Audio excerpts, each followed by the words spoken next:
In today's video, I'm going to teach you how to log in to TradingView step by step. To begin, open TradingView either in your web browser or through the official mobile app. Make sure you have a stable internet connection, and if you're on the app, it's a good idea to update to the latest version so everything loads smoothly. If you're using a browser, double-check that you're on the official site before entering any information. If you plan to log in regularly from the browser, consider bookmarking the page so you can get back to it quickly next time. Once the home page or app dashboard is open, look to the top right corner and click the Login button.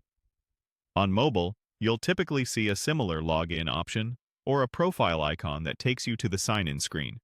This brings up the secure sign-in window. Here, enter the email address you used when you created your TradingView account, along with your password. Type carefully. Passwords are case-sensitive, and an extra space can cause an error. If you're using a password manager, allow it to autofill to reduce typos. Take a moment to confirm the email format is correct and that caps lock isn't on. If your TradingView account is linked to a third-party provider, you can choose to sign in with Google, Facebook, or Apple instead. Select the provider you previously connected and complete the prompt that appears. Make sure you pick the same profile you originally linked, so TradingView recognizes your account without creating a duplicate. When your details are in place, click the Login button to access your TradingView account. You might see a quick loading screen.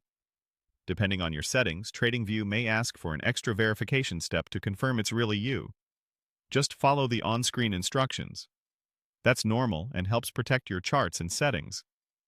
After a moment, you'll land in your personalized TradingView workspace.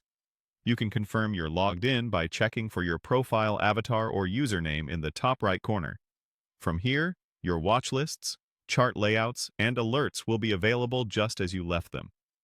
If you're on a shared or public device, remember to log out when you're finished to keep your account secure. On your personal devices, you can stay signed in for quicker access next time. Your preferences and layouts sync with your account, so whether you signed in on desktop or mobile, you'll see a consistent setup. That's the complete process for logging into TradingView. If this video helped, please like, subscribe,